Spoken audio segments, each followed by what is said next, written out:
Meron nga pala akong nakalaban na top global zilong dito. Kaka-start nga lang pala ng laban ay nakilala niya na agad ako. Hala si Red Cho.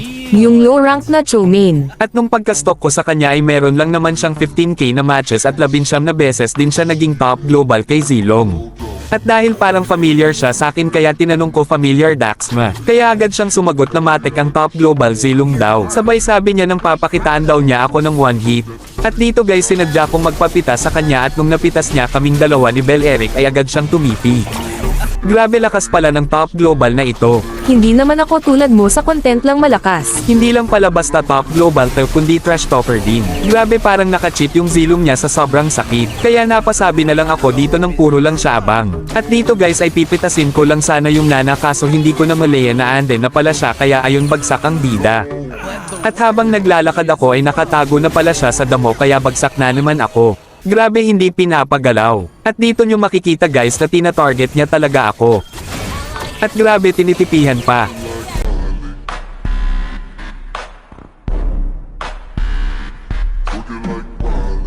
Walang gagawin Cho mo sakin. Umayos ka naman nakakahiya sa viewers mo nakalive ako.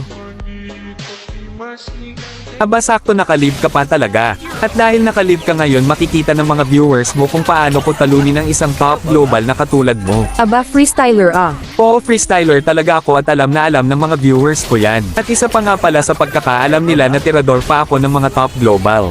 Bakit ang sakit anong cheat gamit mo? Cheat ba tinatanong mo? Nasa item at emblem ko yan. Hindi ako gumagamit ng cheat katulad mo. Kayo pa ba? Yun na ba yung top global Zilong? Early ka lang naman malakas boy. By the way guys kung gusto nyo nga pala malaman ang item at emblem ko kay Zilong ay i-follow nyo lang ako salamat. Kaya panoorin nyo kung paano ko siya pakitaan ng mga galawan ko. Kayo pa ba?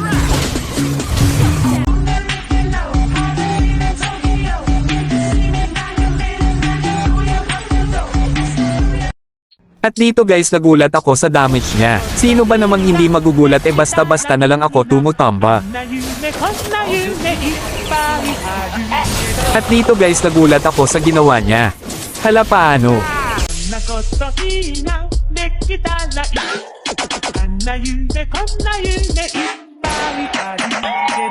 Galaw ka naman ano? Aba grabe naman tong top global Zilong na to pinatikim ako ng spawn trap. Hindi niya ata alam na ako ang bagong hari pagdating sa spawn trap. At dahil nga pala pinatikim mo ako ng one hit mo kanina ngayon tikman mo itong pink na pala kanika ka.